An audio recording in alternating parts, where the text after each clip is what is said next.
बिस्मिल्लाहिर्रहमानिर्रहीम। उम्मीद है कि आप लोग सब खैरियत से होंगे। और जो लोगों के इश्यूज़ आप लोगों के आ रहे हैं तो काफ़ी हद तक वो सॉल्व हो चुके होंगे, कुछ के अभी चल रहे होंगे और कुछ अप्लाई करने में फंसे होंगे, कुछ का लिंक का इशू चल रहा होगा और कुछ एफिडेविट को लेके परेशान होंगे, कुछ अभी फ़िज़िकल के बारे में सोच रहे होंगे और कुछ जो है तो रिटर्न के बारे में कंफ्यूज होंगे कि किस तरह से करें किस तरह से ना करें। चले मैं आज थोड़ा थोड़ा शॉर्ट शॉर्ट इन चीज़ों को भी डिस्कस कर लेते हैं, ठीक है। और जो कुछ अच्छी पॉजिटिव चीज़ें हैं इस्लामाबाद पुलिस की, आपको मोटिवेट करने के लिए वो सिर्फ बताऊंगा। खासतौर पे आप लोगों को सैलरी का बड़ा होता है कि सैलरी कितनी होगी, तो मैं चलें कोशिश करता हूँ कि आप लोगों को ज़्यादा मोटिवेट करूँ। मकसद सिर्फ यही है कि आप लोगों की चलें ज़्यादा से ज़्यादा इंटरेस्ट यहाँ पे पैदा हो और आप लोग अच्छे तरीके से यहाँ पे उसको परसू करें, ठीक है। और ज़्यादा से ज़्यादा मेहनत करें। बताने का मकसद ही सिर्फ यही है कि आप लोग मेहनत करें, नहीं तो ये चीज़ें शेयर करने का कोई इतना उस तरह से फ़ायदा नहीं होता, ठीक है ना। अच्छा, पहले थोड़ा सा इश्यूज़ को डिस्कस कर लेते हैं कि जो इश्यूज़ अभी तक चले हैं, जो रिटर्न में या फिर इसको अप्लाई करने का जो इशू आ रहा है आप लोगों को, ठीक है।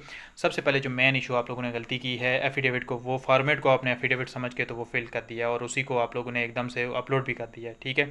देखें, ये एक मेजर मिस्टेक है। मैंने कल भी डिस्कस किया था, कल की वीडियो में भी, कि ये एक मेजर मिस्टेक है और ये आप लोगों को शायद बाद में मसला करे। कुछ लोगों ने तो कर दिया है, लेकिन ज़्यादा से मेरी यही रिक्वेस्ट है कि वो फार्मेट है, फार्मेट एक और चीज़ होती है और उस एफिडेविट एक और चीज़ होती है। उस फार्मेट को आप लेके मार्केट में कोई भी जो स्टाम्प वाला होगा उसको जाके आप लोगों ने ये कहना है कि मैंने ये चीज़ अप्लाई करनी है, तो मुझे ये काइंडली आप एफिडेविट एक बना के दें इस फार्मेट के मुताबिक। वो जो फार्मेट के मुताबिक आपको एफिडेविट बना के देगा उसको आप लोगों ने अपलोड करना है आके, तो इस्लामाबाद पुलिस की जो ऑनलाइन जो पोर्टल बना हुआ है जहाँ पे आप लोगों ने अपना अकाउंट बनाया हुआ है, ठीक है। अच्छा, ये भी सवाल था कि इंग्लिश में करें या उर्दू में करें, तो देखें आप लोगों की मर्ज़ी है। अगर आप लोग इंग्लिश में करना चाहें तो इंग्लिश में कर दें और अगर उर्दू में करना चाहें तो उर्दू में कर दें। इसमें कोई इतना बड़ा इशू नहीं है। इंग्लिश उर्दू दोनों एक्सेप्टेबल है, ये आप दोनों कर सकते हैं, ठीक है। अच्छा, फिर आप लोगों का ये ज़्यादा सवाल है कि सर हमारी जो एज है तो वो 25 से कुछ दिन ऊपर हो गई है, कुछ महीने ऊपर हो गई है, कुछ वीक्स ऊपर हो गई है, तो हम अप्लाई करें या ना करें। देखें, क्लियर इंस्ट्रक्शन जब आ जाती हैं किसी भी ऐड में तो उसके बाद आप लोग उन चीज़ों को पूछ के या अपने आप को सेटिस्फाई तो ज़रूर कर लेते हो, लेकिन उन चीज़ों का कोई फ़ायदा नहीं होता। लिहाजा जिसकी एज 25 से अबव है, मास वाले उन लोगों के जो जो गवर्नमेंट एम्प्लॉय हैं, गवर्नमेंट एम्प्लॉय के लिए एज रिलैक्सेशन थोड़ी ज़्यादा हुई है। अगर वो उनको एनओसी अपना डिपार्टमेंट दे देता है तो वो अप्लाई कर सकते हैं। उसके अलावा कोई भी बंदा जिसकी 25 से ऊपर एज हो गई है तो वो बेशक अप्लाई ना करे, क्योंकि अल्लाह ताला ने कहीं और बेहतर आप लोगों के लिए लिखा होगा। मायूसी की भी ज़रूरत नहीं है, ठीक है। इसी तरह से चेस्ट का कुछ था कि सर हमारी आधा इंच कम है, 1 इंच कम है, तो देखें ये चीज़ें 110% जब उस क्राइटेरिया पे होंगी तो तब आप एलिजिबल हो, नहीं तो नहीं हो। बेशक आप आधा इंच 1.5 इंच आपकी चेस्ट कम है और आप लोगों ने वहाँ पे अप्लाई किया हुआ है तो अप्लाई तो कर दें, लेकिन आप लोगों को वहाँ तक अगर आप उस टाइम तक अगर आप लोगों की चेस्ट वहाँ तक ना हुई तो आप लोग रिजेक्ट हो जाओगे। इसी तरह से जो मेजर मुझे कमेंट्स में जो सवाल पूछा गया है वो इसके बाद ये था कि सर हमारी आई साइट का आप प्लीज़ काइंडली बता दें, आई साइट हमारी थोड़ी बहुत वीक है। और जो उसके बाद जो मेन जो चीज़ थी वो थी कलर ब्लाइंडनेस, तो क्या कलर ब्लाइंडनेस वाले भी इस्लामाबाद पुलिस में सेलेक्ट हो सकते हैं या नहीं हो सकते। देखिए, कहीं पे भी आप जाएं किसी भी डिपार्टमेंट में तो आई साइट का इशू चल रहा है। थोड़ी बहुत आई साइट का इशू हर जगह पे है। कोई भी सिलेक्शन होगी वहाँ पे कैंडिडेट्स ऐसे आएंगे कि उनकी आई साइट थोड़ी बहुत वीक होगी, तो वो एक्सेप्टेबल है। क्लासेस के साथ भी एक्सेप्टेबल है, ठीक है। उसकी वजह ये होती है कि बाद में जब आपने ट्रेनिंग करनी होती है तो ट्रेनिंग में आपको बहुत सारी एक्सरसाइजेज के साथ साथ वेपन्स की भी ट्रेनिंग दी जाती है, ठीक है। मुख्तलिफ़ किस्म के वेपन आपको वहाँ पे बिल्कुल उनके ऊपर महारत दी जाती है। और जाहिर सी बात है कि जिसका आई साइट का मसला होगा तो वो वेपन हैंडलिंग में और ये चीज़ें फिर बड़ी फोर्सेस में वो काउंट की जाती हैं और वो उसके लिए फिर मसला बनती हैं। तो थोड़ी बहुत जो है तो वो रिलैक्सेशन दी जाती है, लेकिन अगर मेजर कोई इश्यूज़ हैं तो वो उनके लिए फिर फाइनल मेडिकल में जाके तो मसले बनेंगे। और इसी तरह से कलर ब्लाइंडनेस, देखिए कलर ब्लाइंडनेस एक ऐसी चीज़ है कि उसके लिए पिछली दफ़ा जो मैं आपको पर्सनल एक्सपीरियंस अपना बताऊं कि जो मेरे साथ जो कैंडिडेट आए थे उस टाइम बहुत सारे उनकी रिजेक्शन हुई थी। फाइनल मेडिकल के दौरान जब वो पहुंच गए थे वहाँ पे तो उनकी कलर ब्लाइंडनेस की वजह से रिजेक्शन हुई थी, ठीक है। और बहुत ज़्यादा इशू आ रहा था। काफ़ी कैंडिडेट्स ऐसे थे कि जो उन्होंने रिजेक्ट कर दिए थे सिर्फ इस इशू की वजह से कि जिनका जो कलर ब्लाइंडनेस का इशू था वो बहुत ज़्यादा था और वो उनको उनने सारे टेस्ट क्लियर होने के बाद भी ज्वाइनिंग लेटर नहीं दिए थे। तो ये फिर आप चीज़ें आप लोगों को बताने का मकसद यही है कि ताकि आप लोग भी अपना माइंड सेट जो है तो वो क्लियर कर लें, ठीक है। अच्छा, इसके बाद जो मेन चीज़ आप लोगों ने पूछी थी कि सर अब हमने गलती कर दी, एफिडेविट अपलोड कर दिया या किसी ने कुछ उसकी जगह कोई और चीज़ अपलोड कर दी, सिंपल पेज अपलोड कर लिया, तो अब हम क्या करें। देखिए, मैंने कल डिस्कस किया था कि पोर्टल के पर वो एक नंबर मौजूद है जहाँ पे आप जाके तो अपनी कंप्लेंट जो है तो वो दर्ज करवा सकते हैं या उसको एडिट करवा सकते हैं, वो क्योंकि अब एडमिन से ही होगी। ऑनलाइन जो भी प्रोसेस होगा उसको अगर उसमें एडिट का कोई ऑप्शन नहीं डायरेक्टली एप्लीकेंट को दिया हुआ, तो इसका मतलब है कि वो एडमिन के पास रखा गया और एडमिन यहाँ पे उस नंबर के साथ ही कनेक्टेड है जो वहाँ पे शेयर किया गया। तो आप उस नंबर पे जाके कॉल करें, एडमिन तक अपनी जो मिस्टेक है या जो आपने गलती की हुई है उसको नोट करवाएं और उससे काइंडली बार बार उस चीज़ को करें कि आप लोगों के लिए, ताकि वो रिजेक्शन का बायस ना बने। एटलीस्ट थोड़ा बहुत तो इशू हो जाता है लेकिन रिजेक्शन का बायस ना बने। अच्छा, जो आपने ओरिजिनल जो डॉक्यूमेंट्स है तो वो उसी तरह से अटैच कर देने हैं, ताकि अगर आपकी एप्लीकेशन सबमिट करते हुए कोई चीज़ मिस्टेक हुई है तो आपके वो मैट्रिक की उस सनद में से या आपके जो बाकी जो डोमिसाइल है वहाँ से आप लोगों के वो नेम वगैरह या आईडी कार्ड नंबर वगैरह वहाँ से वो चीज़ें देखी जाएँ। तो उम्मीद है कि पहली बात है कि रिजेक्शन इंशाल्लाह नहीं होगी। थोड़ी बहुत इश्यूज रूज हो सकते हैं लेकिन रिजेक्शन नहीं होगी। ठीक है। अच्छा, एक चीज़ और थी, बार बार के स्टेटस कब शो होगा हमें, और हमें कैसे पता चलेगा कि हमने ये कर लिया है या नहीं कर लिया, या हम वाकई में वहाँ पे सबमिट हो गई एप्लीकेशन। देखिए, मैंने कल भी ये चीज़ बताई थी कि ऑनलाइन एप्लीकेशन इतनी ज़्यादा आ रही हैं कि एकदम से उनके स्टेटस को शो करना शायद ये फ़र्स्ट टाइम एक्सपीरियंस है, क्योंकि ऑनलाइन इस तरह से इस्लामाबाद पुलिस में कभी रिक्रूटमेंट नहीं हुई। जो हमारा बैच था तो उसमें हुई थी NTS के थ्रू, वो सारा का सारा प्रोसेस NTS के थ्रू ही था।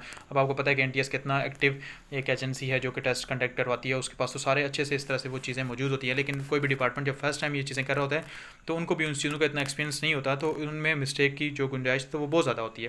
तो सेम यहाँ पे भी इस तरह से है कि कुछ चीज़ें अभी हैं कि जो अभी इस तरह से अप टू डेट नहीं है या उस तरह से बेहतर नहीं है, लेकिन वो वक्त के साथ इंशाल्लाह बेहतर हो जाएंगी। तो बहरहाल यही है कि आप लोग उन चीज़ों को ज़्यादा फोकस करें जो आपके बस में है। ठीक है, जो डिपार्टमेंट की बस जो अपनी चीज़ें हैं या वो मिस्टेक्स हैं तो वो वक्ती रहेंगी और बाद में जाके तो इंशाल्लाह वो बेहतर हो जाएंगी। अच्छा, इसके अलावा जो बार बार ये था कि फ़िज़िकल के हवाले से थोड़ा सा गाइड कर लें, और कुछ ने ये भी कहा था कि सर थोड़ा रिटर्न के हवाले से भी थोड़ी बहुत आपने वीडियो लाजमी जो शेयर कर देनी है। चले, मैं फ़िज़िकल को भी डिस्कस करता हूँ, उसके साथ में थोड़ा बहुत मैं रिटर्न को भी डिस्कस कर लेता हूँ। लेकिन जो लोग वाकई विलिंग हैं उनके लिए मैं एक चलें थोड़ी खुशखबरी भी ये है कि उनको थोड़ा सा पे के बारे में बता देता हूँ कि इस्लामाबाद पुलिस में पे कितनी होती है, और ड्यूटी के बारे में भी थोड़ा सा आप लोगों को थोड़ा थोड़ा, इतना ज़्यादा नहीं, क्योंकि ये बात की चीज़ें हैं तो बाद में इंशाल्लाह इनको हम कंटिन्यू डिस्कस करेंगे।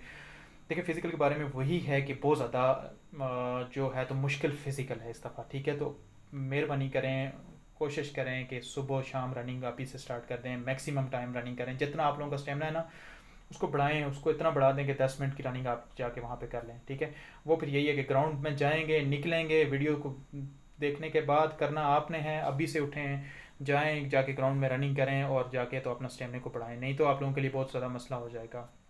रिटर्न के हवाले से यही चीज़ बताऊंगा कि देखें, रिटर्न में आप लोग एक जगह से, किसी भी एक बुक से, किसी भी एक वेबसाइट से, किसी भी एक नोट से आप तैयारी बिल्कुल भी ना करें, क्योंकि ये चीज़ें रैंडम आती हैं, अप टू डेट होती हैं, और ये बड़े बाज़ क्या पता कहाँ से क्वेश्चन आ रहा हो, कहाँ से नहीं आ रहा हो।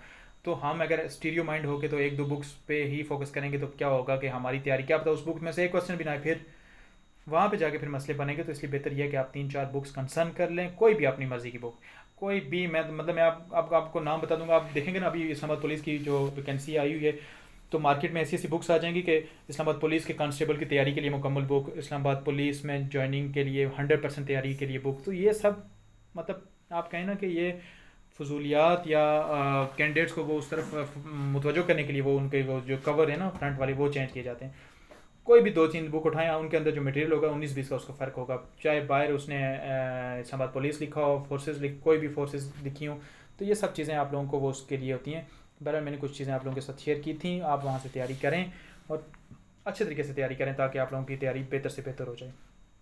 अच्छा, उसके बाद चलें कुछ थोड़ा सा मैं आपको जॉब की रूटीन के बारे में बता देता हूँ कि जॉब की रूटीन इस्लामाबाद पुलिस में किस तरह से होती है जब आप लोग यहाँ पे आ जाते हैं। ठीक है, देखिए, जब आप लोगों की जॉइनिंग हो जाएगी उसके बाद पासिंग आउट का जो टाइम होता है ट्रेनिंग का, यानी कि आपका 6 महीने का मिनिमम टाइम होता है, ज़्यादा भी हो सकता है किसी वजह से। हमारा जो अपना था तो वो ज़्यादा हो गया था, कोरोना की वजह से मैंने डिस्कस किया था, वो तकरीबन 1 साल चली थी हमारी ट्रेनिंग, पेंडिंग हो गई थी, फिर उसके बाद हमें दोबारा से बुलाया गया था।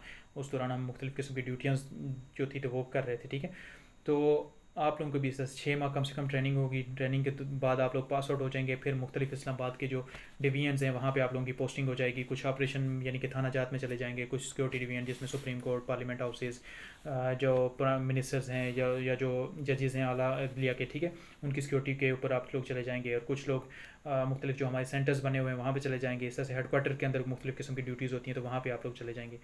रूटीन में ड्यूटी यही है, बाज़ जगहों पे 8 घंटे हैं, बाज़ में 12 है, कुछ में 10 है, कुछ में इस तरह से, मतलब ये रूटीन के हिसाब से चलता रहता है, यानी कि मुख्तलिफ जो सिचुएशन आती है सिचुएशन के हिसाब से ये चीज़ वेरी करती है।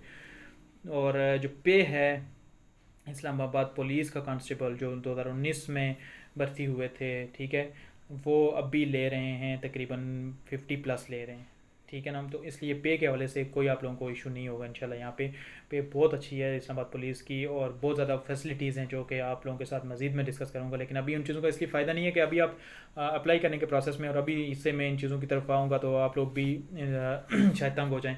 ये इंशाल्लाह जो जो सिलेक्शन आप लोगों की होती जाएगी तो फिर ये चीज़ें डिस्कस करने का भी फ़ायदा होगा, और आप लोग उसको इन्जॉय भी करोगे, ठीक है, ताकि आप लोगों को नेक्स्ट चीज़ का पता चलता जाएगा। उम्मीद है आप लोगों को फ़ायदा होता जाएगा।